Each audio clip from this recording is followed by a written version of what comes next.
अब तक हम निरुक्त का प्रथम अध्याय का प्रथम पाद पढ़ चुके हैं। प्रथम पाद की चर्चा करते हुए हमने अब तक जो पद के 4 विभाग पढ़े हैं, नाम, आख्यात, उपसर्ग और निपात, उनमें से नाम और आख्यात की चर्चा और उपसर्ग की चर्चा, इन 3 की चर्चा अब तक हो चुकी है। अब निपात की चर्चा यहाँ से प्रारंभ की जा रही है। द्वितीय पाद में निपात का प्रारंभ आचार्य करते हैं और वे कहते हैं अथ निपाताः, कि अब हम निपात की चर्चा करेंगे। निपात क्या होते हैं? यदि हम निपात शब्द पर विशेष रूप से दृष्टि डालें तो नी उपसर्ग पूर्वक पत धातु से निपात शब्द सिद्ध होता है। नी अर्थात विशेष रूप से निश्चित रूप से, जो पतंती अर्थात जो स्थित किए जाते हैं उनको निपात कहते हैं। आचार्य यास्क कहते हैं उच्चावचेषु अर्थेषु निपतंती, अर्थात उच्चावचेषु अर्थेषु निपतंती। उच्चावच कहते हैं ऊंचा, उच्च अर्थात ऊंचा, अवच अर्थात नीचा। यहाँ पर ऊंचा नीचा तो अर्थ नहीं लिया जाएगा, क्योंकि भाषा में कोई ऊंचा नीचा तो नहीं होता है, किंतु उच्चावच का अर्थ है अर्थात विभिन्न प्रकार के अर्थेषु अर्थों में निपतंती, ये स्थित किए जाते हैं, इनका प्रयोग किया जाता है, इसलिए इनको निपात कहते हैं। कैसे उच्चावच अर्थ कैसे होते हैं? तो यहाँ पर संग्रह पूर्वक कहते हैं कि विशेष रूप से 3 जगह प्रयुक्त होते हैं। विशेष रूप से क्या कहते हैं? अपि उपमार्थे अपि, कर्मोपसंग्रहार्थे अपि, पदपूर्णाः, अर्थात ये उपमा अर्थक कुछ निपात होते हैं, कुछ कर्मोपसंग्रहार्थक अर्थात कर्म का अर्थ पूरे निरुक्त में लगभग जगहों पर कर्म का अर्थ लिया गया है। कर्म का मतलब है अर्थ। अर्थोपसंग्रह अर्थात जहां पर अर्थों को संग्रहित किया जाए, उसके अर्थ में भी कुछ निपातों का प्रयोग होता है, वो सब हम आगे देखेंगे।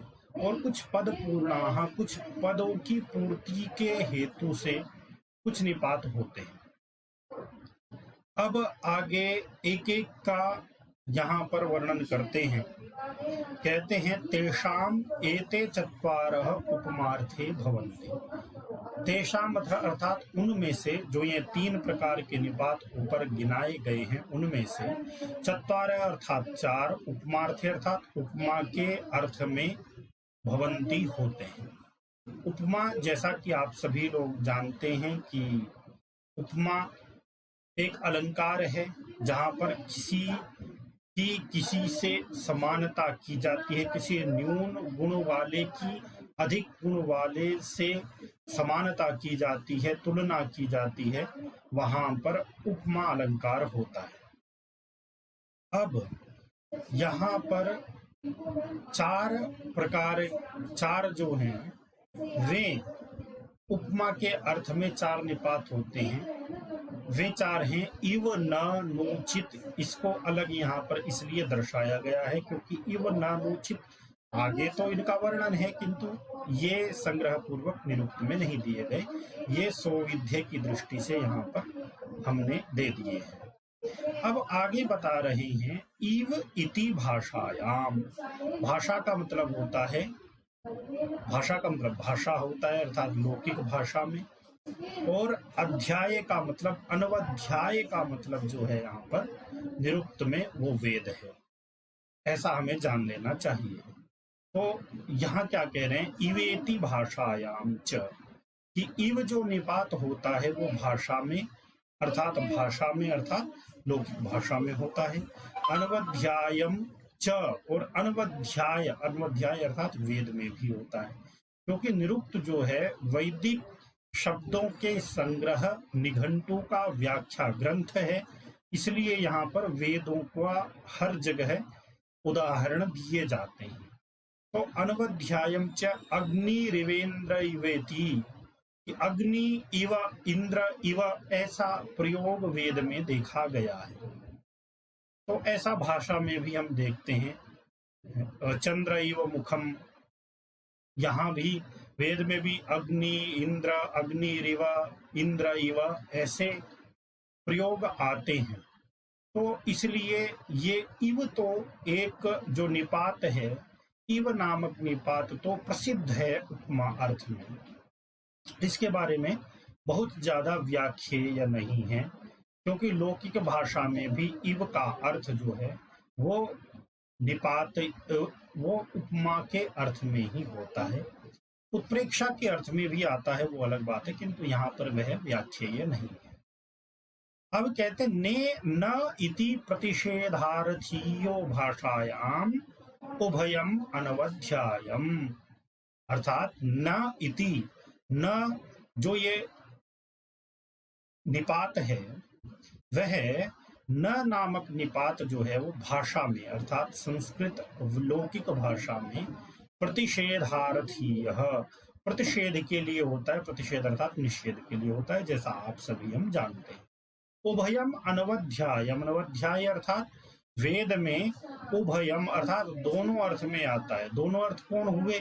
एक तो जो इन्होंने प्रतिषेधार्थीय बताया, और एक जिसका प्रकरण यहाँ पर चल रहा है। प्रकरण किसका चल रहा है यहाँ पर?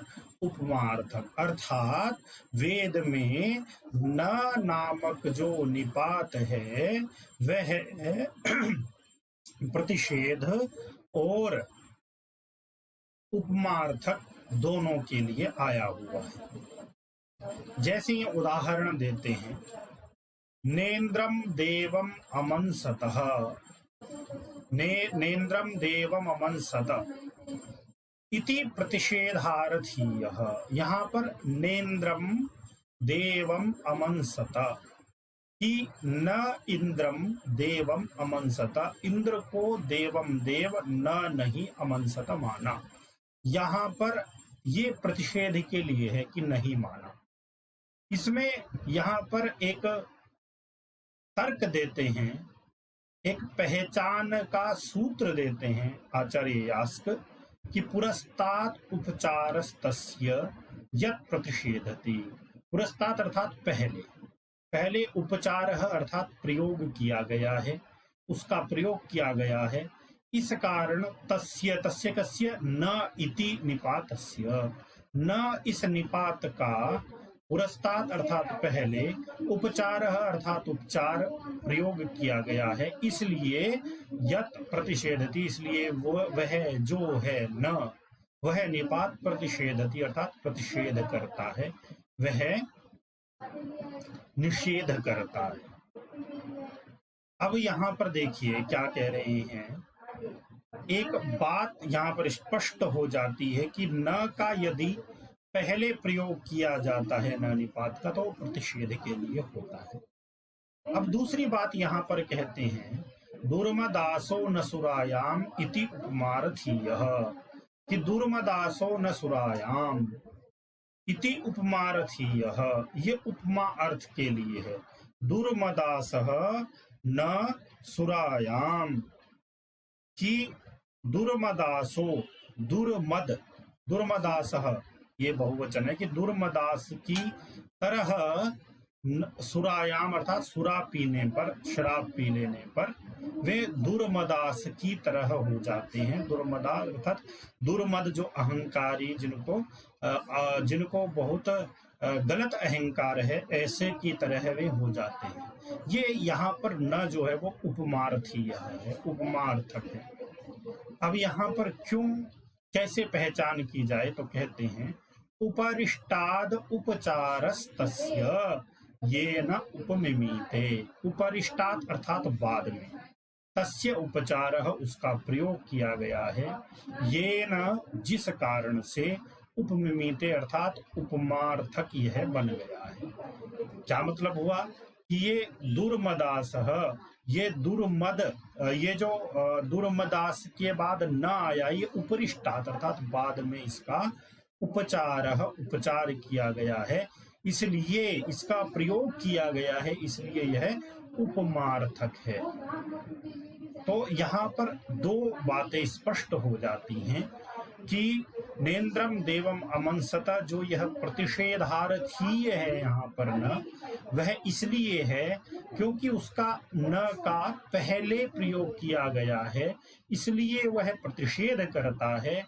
और दुर्मदासो न सुरायाम, दुर्मदास के उपरिष्टात् अर्थात बाद में न का प्रयोग किया गया है, इसलिए वह उपमिमीते उपमार्थक बन गया है।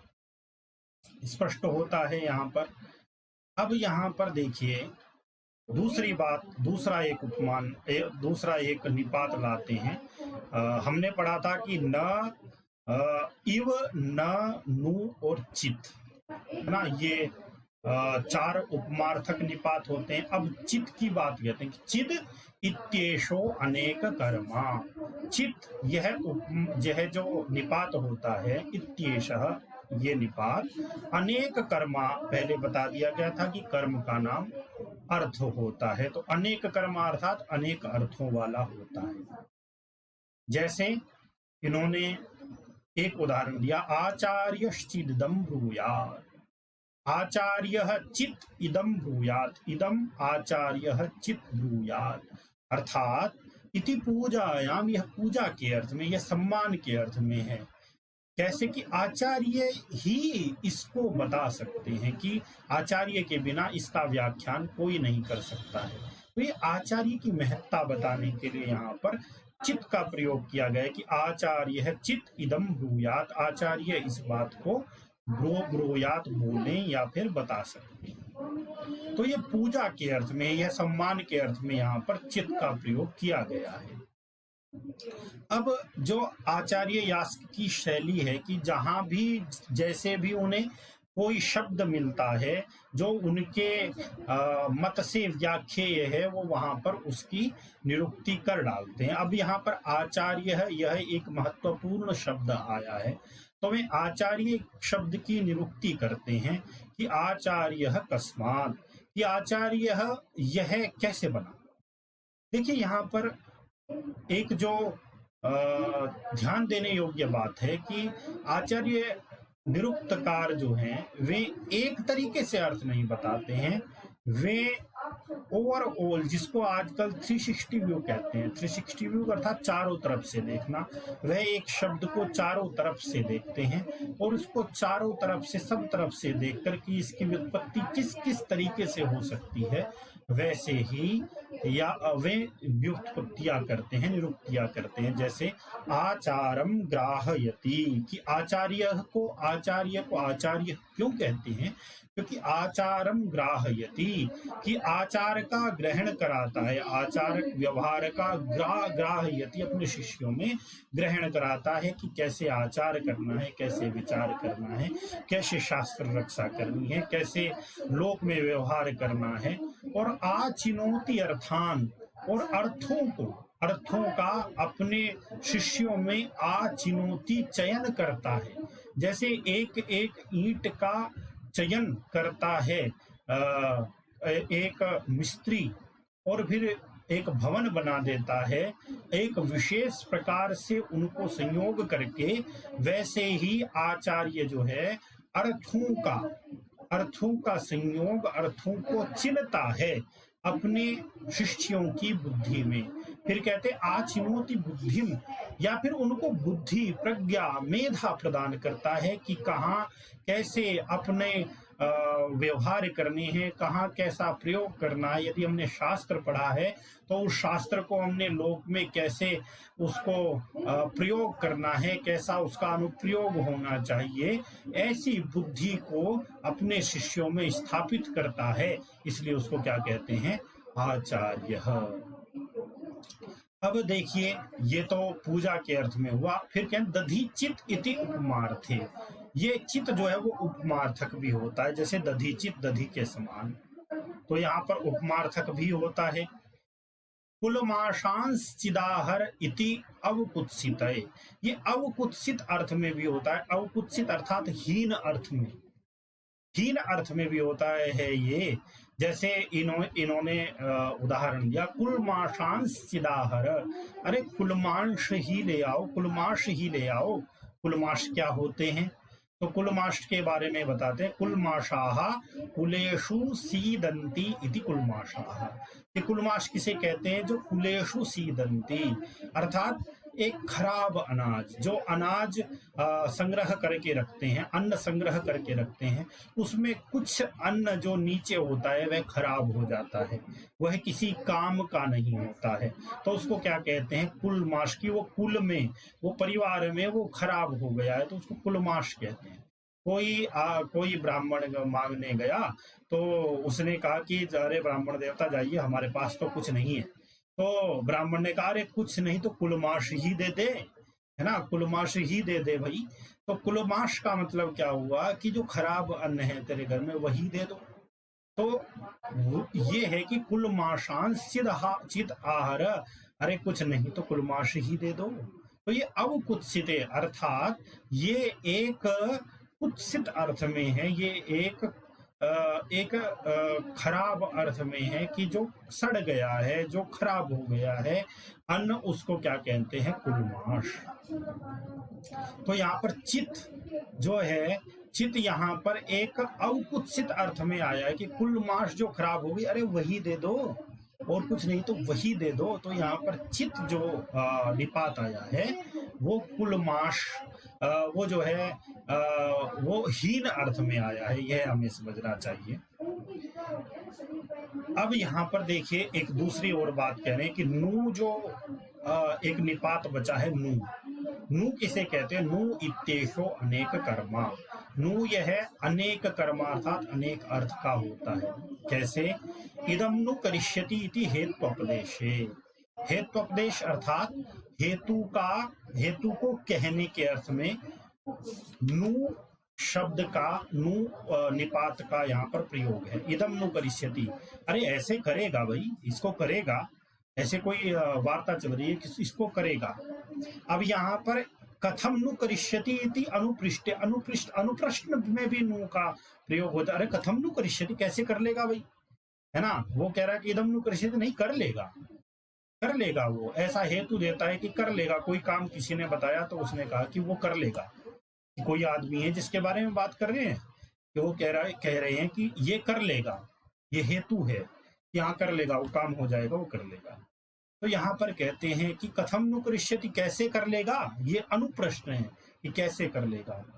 फिर एक ननु, ननु का भी यहाँ पर दे रहे हैं कि ननु एतद आकार्षित, ननु अरे उसने किया हुआ है भाई पहले, आकार्षित, एतत आकार्षित, यह काम तो उसने आकार्षित किया हुआ है पहले, इसलिए कर लेगा। तो यहाँ पर ननु का भी प्रयोग, यहाँ पर ननु एक जो निपात है उसका भी यहाँ पर प्रयोग कर दिया गया है। अथापि उपमार्थे भवन्ति, उपमार्थ के लिए भी होता है। कैसे? वृक्षस्य नूते पुरुहूत वयाः, कि वृक्षस्य नूते पुरुहूत वयाः, वृक्षस्य इव ते पुरुहूत शाखाः। ये यहाँ इसकी व्याख्या दी है कि नू का जो प्रयोग है यहाँ पर वो इव के अर्थ में, कि वृक्ष की शाखा की तरह हे पुरुहूत, हे इंद्र, जो ये तुम्हारी गमन और आगमन के मार्ग हैं वे वृक्ष की शाखा की तरह होते हैं। अब यहाँ पर वयाह, वयाह का मतलब शाखा होता है, वयाह शाखा।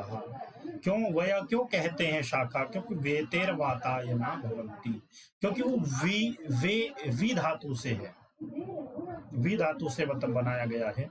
क्योंकि वे वातायना भवन्ति, क्योंकि वो वात को लाते हैं, वात का आयन करती हैं शाखाएं, इसलिए उनको वय कहते हैं।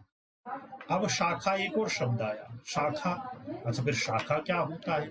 तो यहाँ पर शाखा की निरुक्ति करते हैं, शाखा खशयाः, अर्थात शाखा को खशय, क्योंकि ख अर्थात खे, खे शेरते, कि वे खे अर्थात आकाश में, शेरते सोती हैं, आकाश में रहती हैं, है ना। वृक्ष की शाखाएं तो आकाश में ही रहती है ना।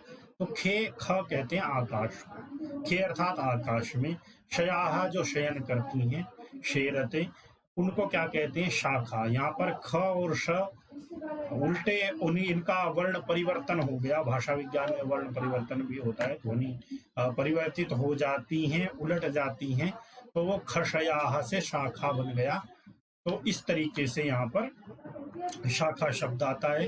या फिर शक्नोतेरवा, या फिर शक्नोती धातु से, शक धातु जिसका शक्नोती रूप बनता है, शक धातु से भी शाखा की व्युत्पत्ति हो जाती है। इस प्रकार से यहाँ पर उपमार्थक निपातों का व्याख्यान होता है कि 4 प्रकार के उपमार्थक निपात हैं, इव, न, नु और चित। इव के बारे में इन्होंने बताया कि यहाँ पर उपमार्थक यह लोक में भी होता है और वेद में भी होता है। न के बारे में बताया कि न जो है वेद में भाषा में, लोक में प्रतिषेधार्थी है, निषेधार्थक है, और वेद में दोनों इसके अर्थ होते हैं। जैसे नेन्द्रम देवम मनसता, इसमें न जो है वह पहले आया है, इसलिए वह प्रतिषेधार्थक है। दुर्मदासो न सुरायाम, यहाँ पर न जो है उपमार्थीय है, वो इसलिए क्योंकि न का बाद में प्रयोग किया गया है। फिर चित जो है वह पूजा के अर्थ में भी होता है, उपमार्थक भी होता है, और अवकुच्छित अर्थ में भी होता है, और इसलिए चित जो है वो अनेक अर्थों वाला होता है। इसी तरीके से नु भी अनेक अर्थों वाला होता है, इसके भी यहाँ पर प्रयोग दिखाए। यहाँ पर उपमार्थीय निपातों का यहाँ पर जो है व्याख्यान समाप्त हो जाता है। धन्यवाद।